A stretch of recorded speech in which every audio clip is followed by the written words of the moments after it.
좋은 선택, 그리고 지혜로운 선택은 아무에게나 주어지는 은혜는 아닙니다. 하나님의 은혜가 충만하면 우리는 좋은 선택, 현명하고 지혜로운 선택을 하게 될 것입니다. 그러나 우리가 하나님의 그 크신 은혜 가운데 거하지 못하면 우리의 선택은 결코 지혜로운 선택이 될 수도 없고 좋은 선택이 될 수도 없을 것입니다. 그렇습니다. 우리는 하나의 그릇과 같아서 이 은혜로 가득 채워지면 죄라는 것이 우리 가운데 존재할 공간을 찾지 못하게 됩니다. 그렇기 때문에 우리가 하나님의 은혜에 충만하게 젖어서 그렇게 살아간다면 죄는 우리에게 왔다 가도 스쳐 지나가게 될 것입니다. 얼마든지 우리는 하나님의 은혜를 간구하고 복을 간구해야 합니다.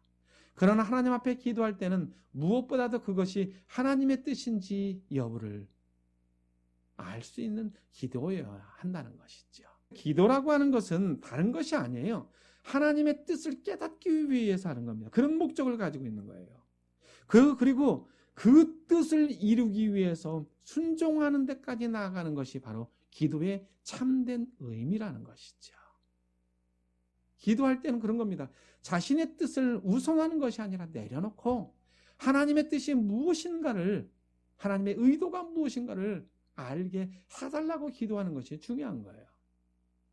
내가 비록 어려운 상황에 있다 할지라도, 내가 지금 상황이 좋지 않은 가운데 놓여 있다 할지라도 이 가운데 하나님의 뜻은 무엇입니까?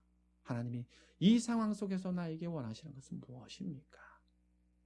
그 뜻을 알게 해 주십시오 라고 기도하는 겁니다.